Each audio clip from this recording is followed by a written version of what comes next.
G'day guys, what's going on? I am currently chilling out at home, hanging out. I'm going to grab myself a drink from the fridge. I've got a little Bundaberg Diet Ginger Beer here. I actually like these because they're less sweet than the normal Bundaberg Ginger Beers. But yeah, so I thought we would do another Q&A.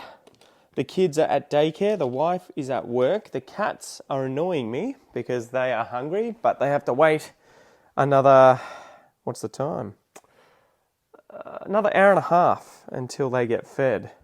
So yeah, Peaches, they're really funny actually, my two cats. I just, like dogs, I just like animals, man. You know, I know that there are loads of people out there who are dog people and people who are cat people, people who are parrot people, people who just don't like, you know, animals.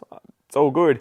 But I just love animals, and cats definitely have their own unique little personalities, and my two are definitely no exception. Peaches she's got a little bit of extra weight on her, you know, she's got a lot of love to give. She's a cutie.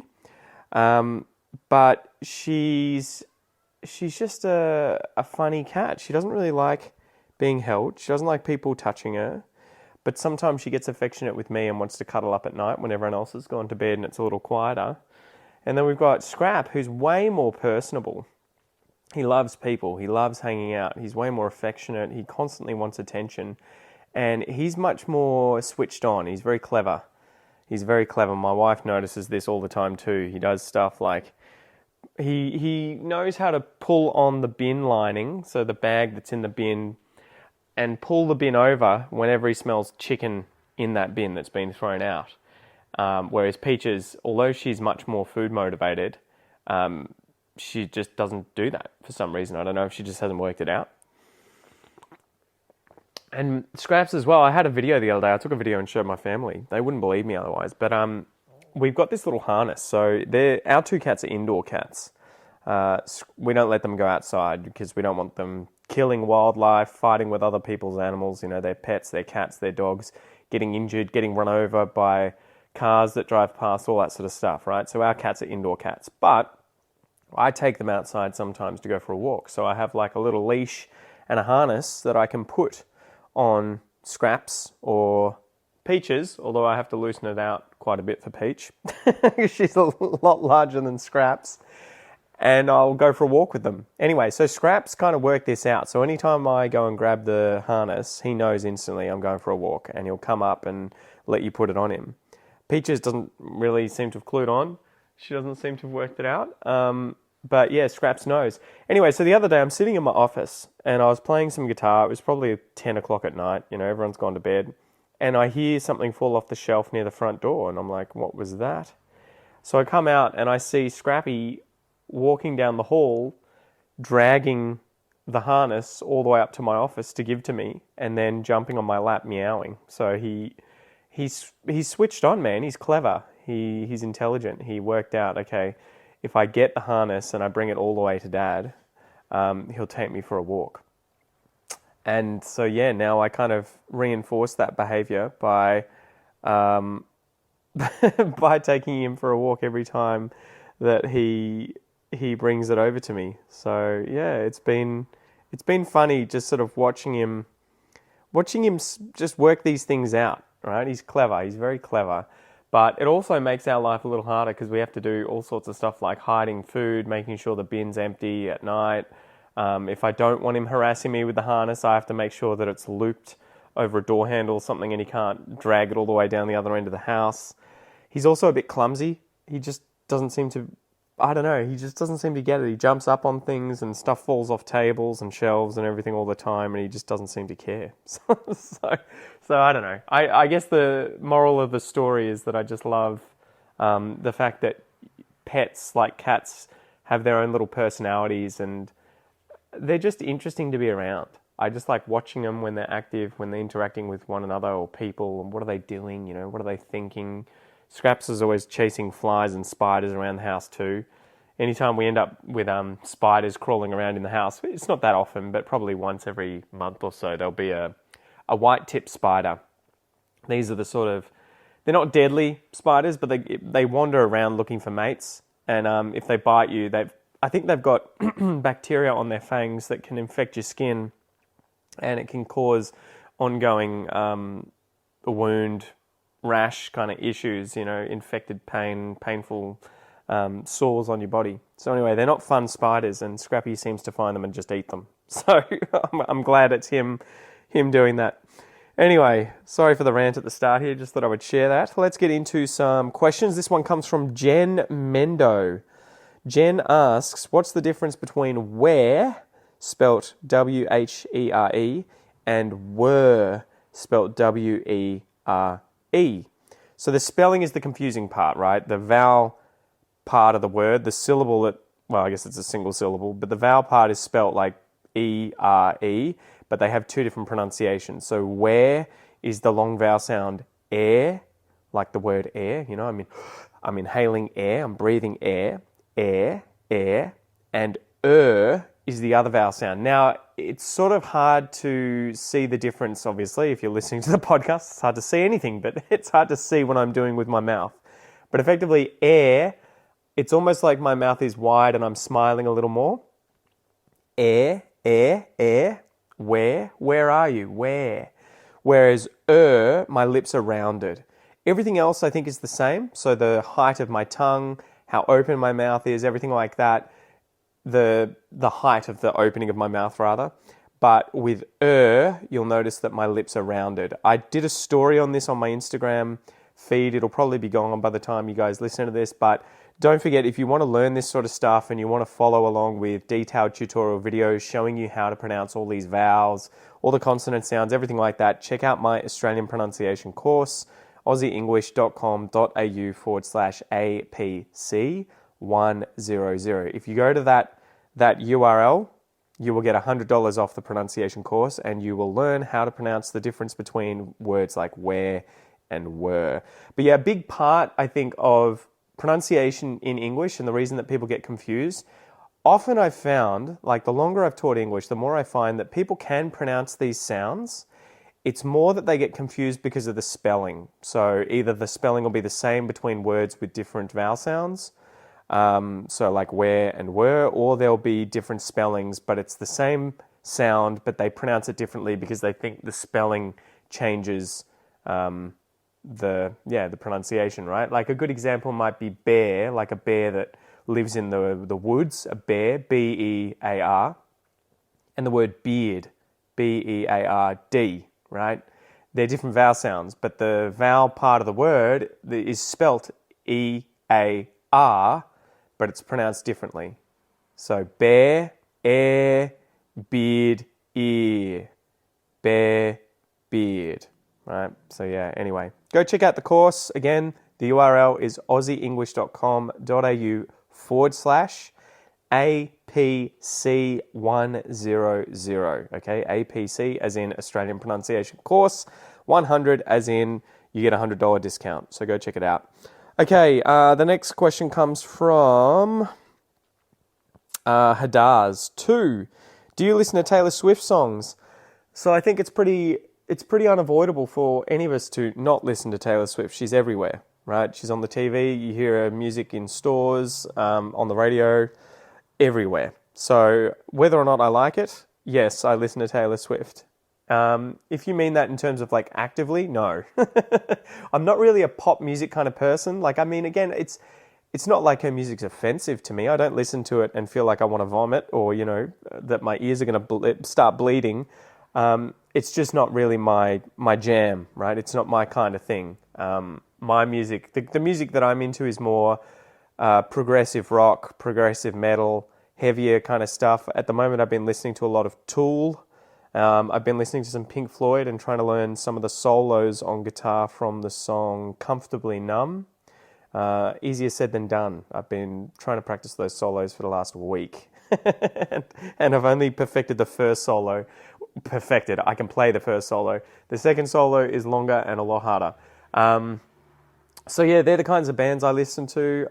If you want some ideas for Australian bands, Carnival is a great band. Probably my favourite Aussie progressive rock metal band, Carnival. So that's Karnivool.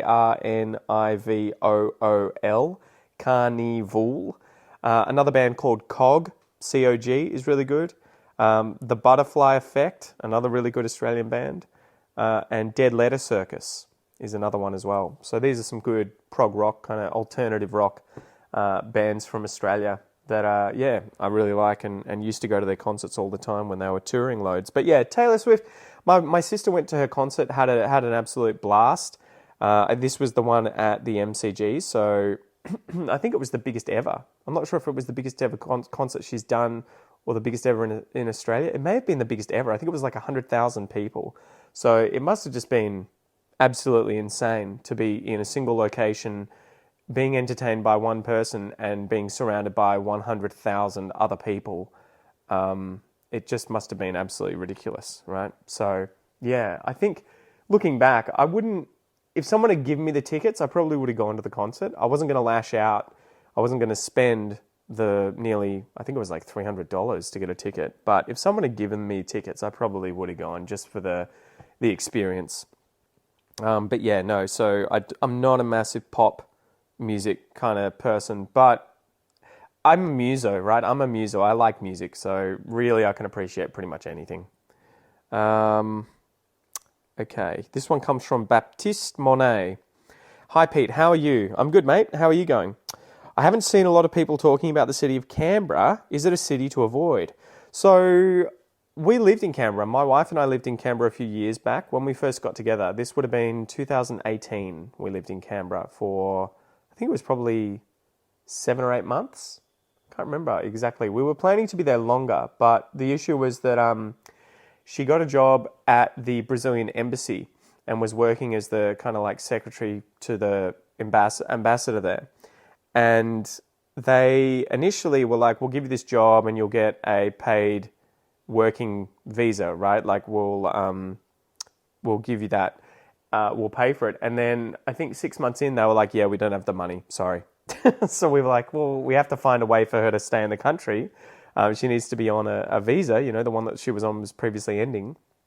So we had to come up with something else, and we ended up moving back to Victoria here, and she ended up getting a student visa while she was studying business. So yeah, Canberra, no, we loved it while we were there.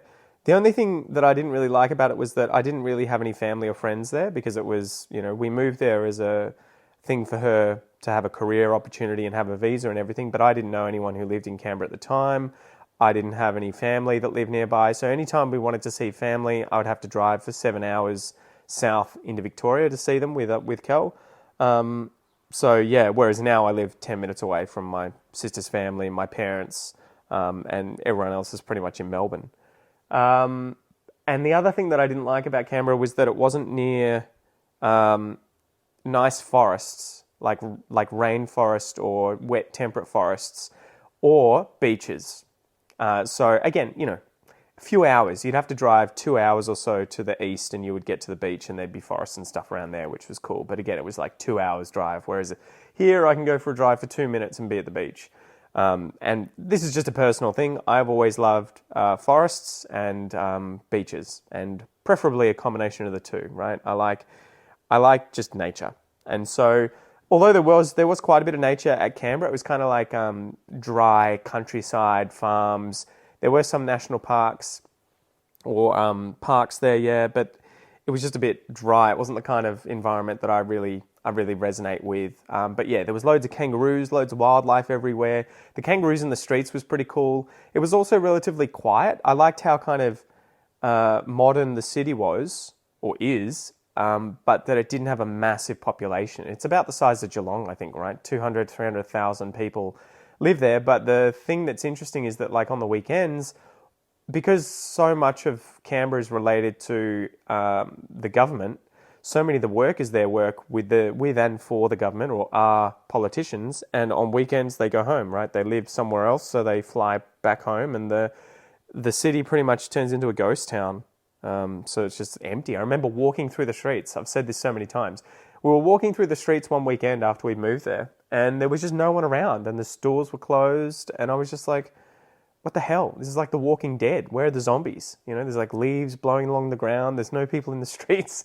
I was like, has something happened? It's like an old Western or something, right? When when the unknown people come into town and everyone locks the doors and stares through the windows and is like, who are these people? So that was a really interesting aspect to the city, but it was cool. We did a lot of photography whilst there, and there were a lot of cool things like animals, wildlife, but also buildings and other structures that you could go and photograph. They had museums and all sorts of interesting stuff there too. So I like Canberra. If Canberra, I would make Geelong Canberra if I could, and it would be closer to the beach and my family. I would take that choice in a heartbeat if that was an option. All right, this one comes from Juliana Correa Pessoa. So I assume that Juliana's Brazilian. Is there any soccer at primary schools? What sports are they teaching at the schools?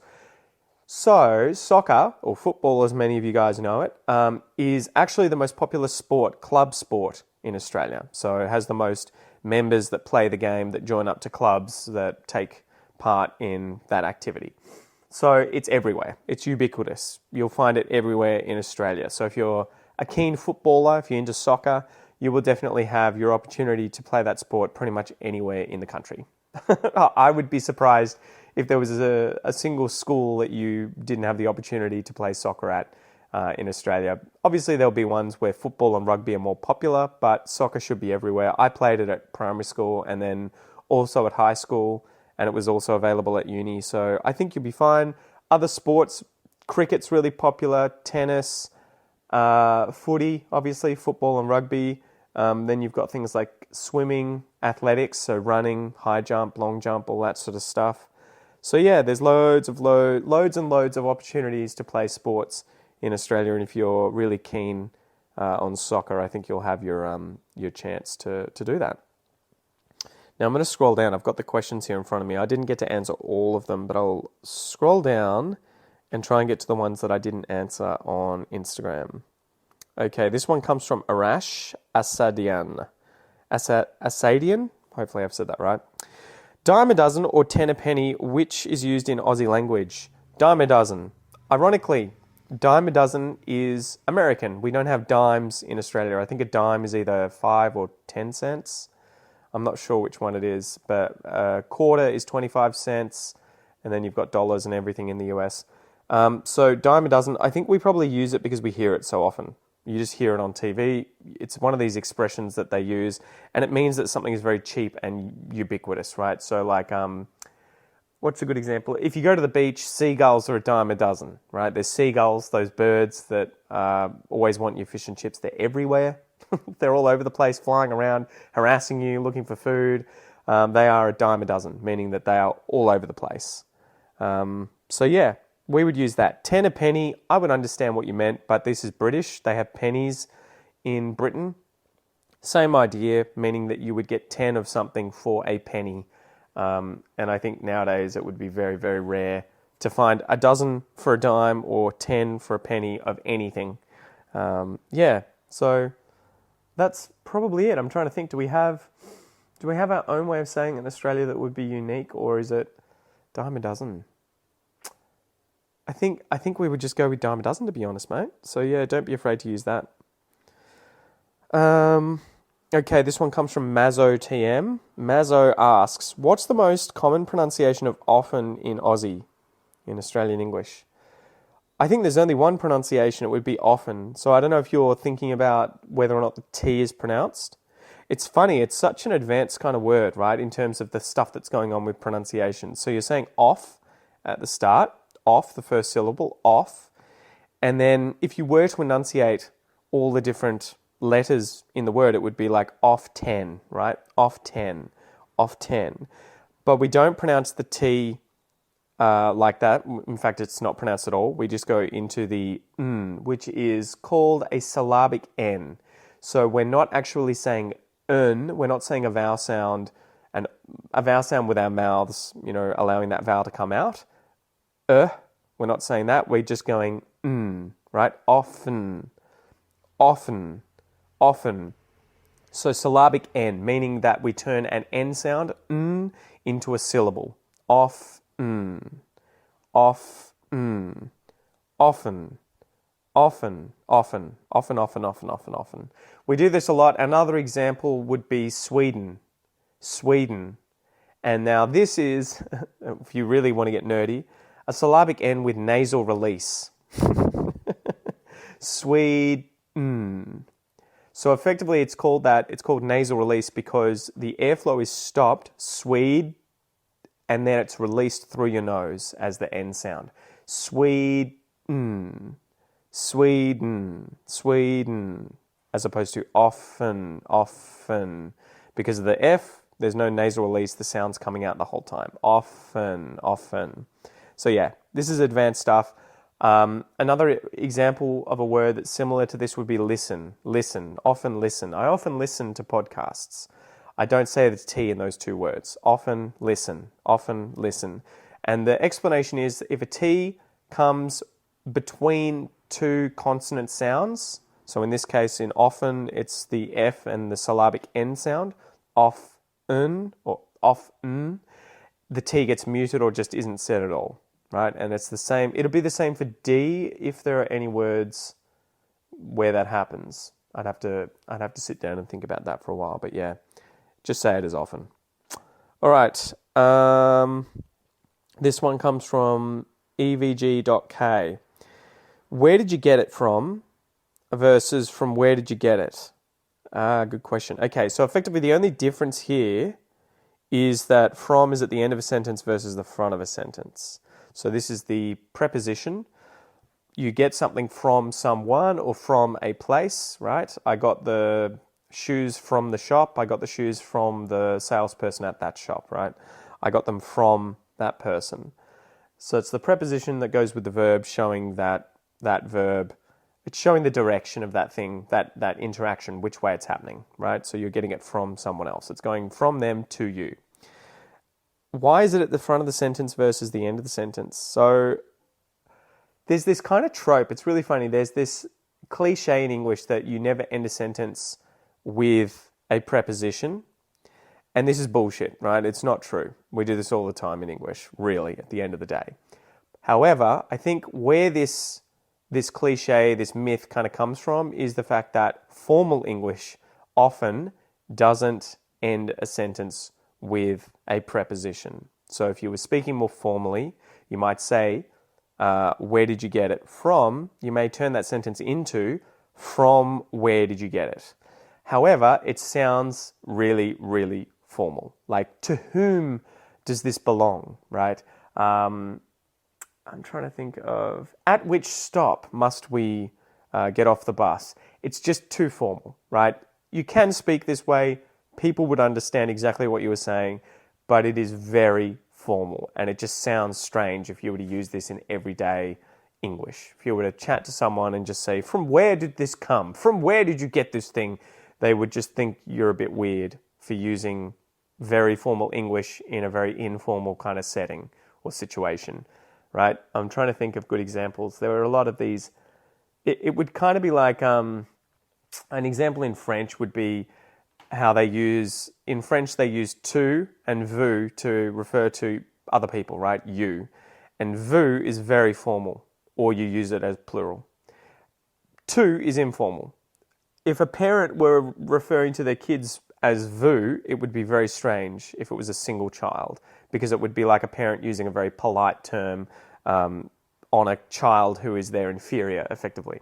So I don't know. I'm trying to add a little bit more in here. Many of you aren't learning French or care. The French who are listening will probably be like, yeah, that's actually wrong.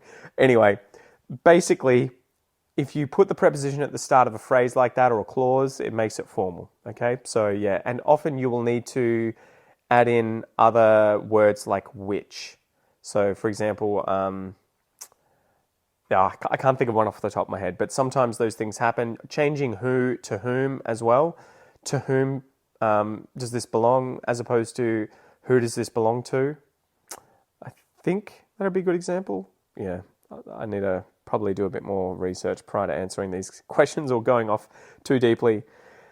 Okay, another one from Mazzo. How do you pronounce mirror? Is it with 2 or 1 syllables?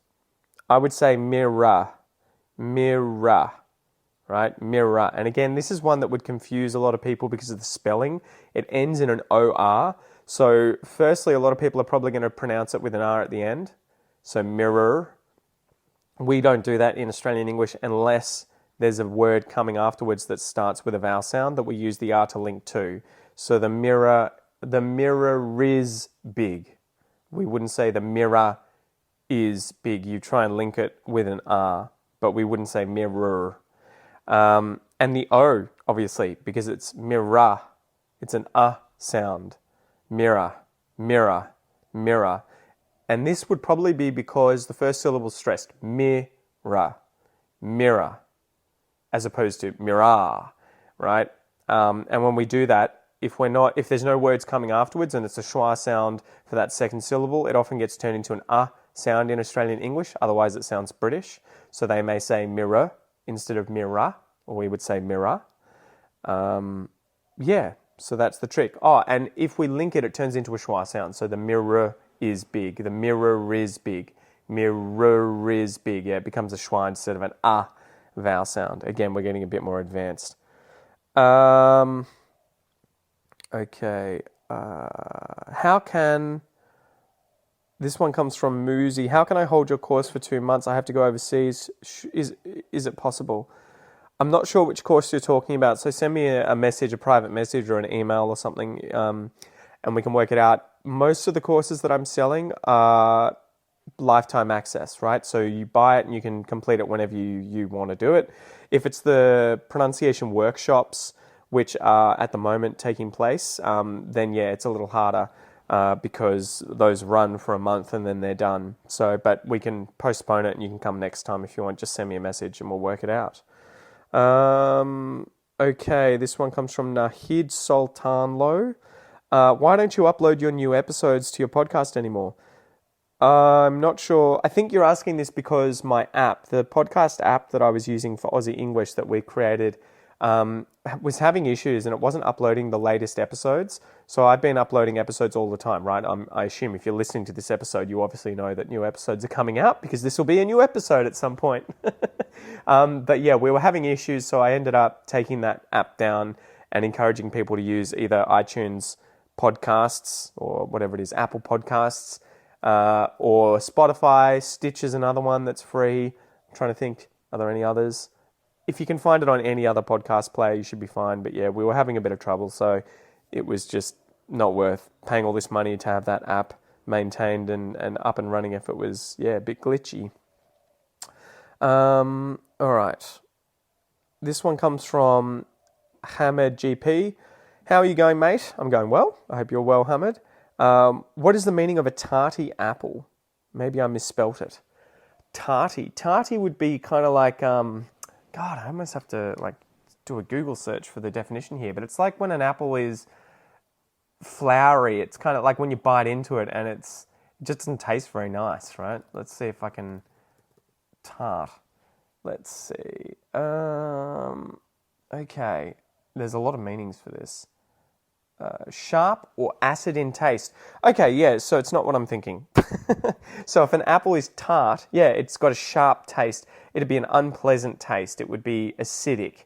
So it's probably when they're not ripe. That would be a tarty apple. And you've turned... Tart is obviously an adjective, right? Something is tart. Tarty.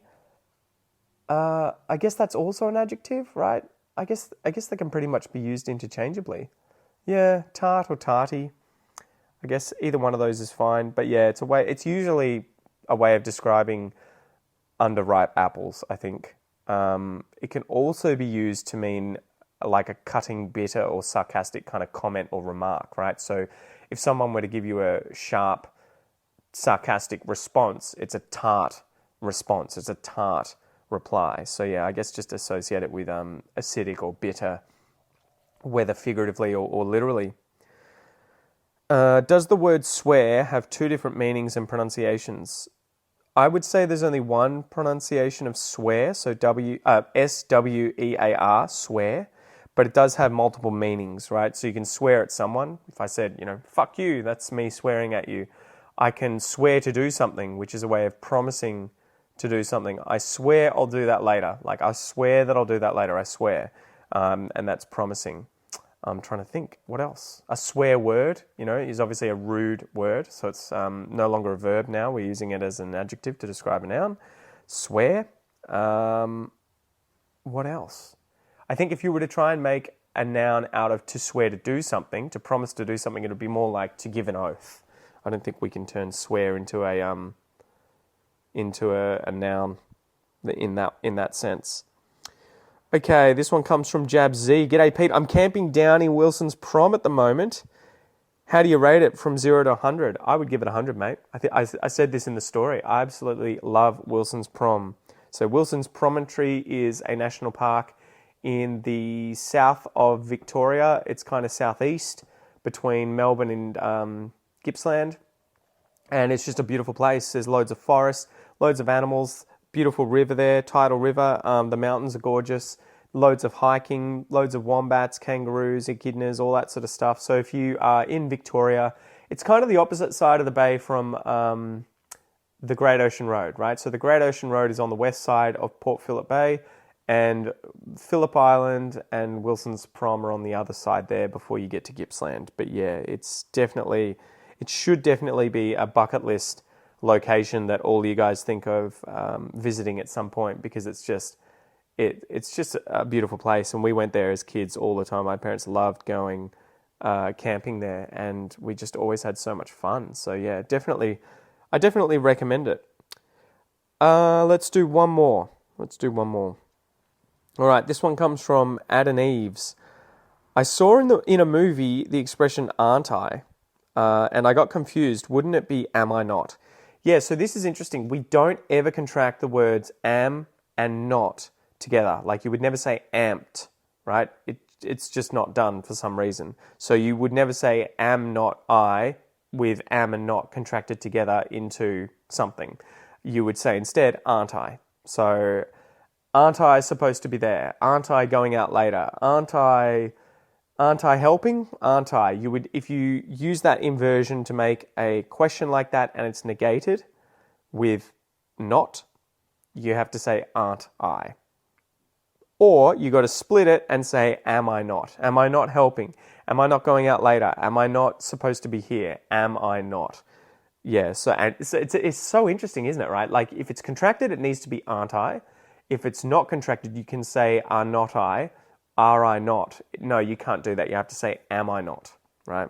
So yeah, one of these idiosyncrasies of languages where for whatever reason we decided one sounded better than the other, and we've started just making that the way that it's done. So yeah, anyway guys, thank you so much for joining. I hope you enjoyed this episode. I hope you have an absolutely incredible weekend, and I will chat to you guys soon. All the best.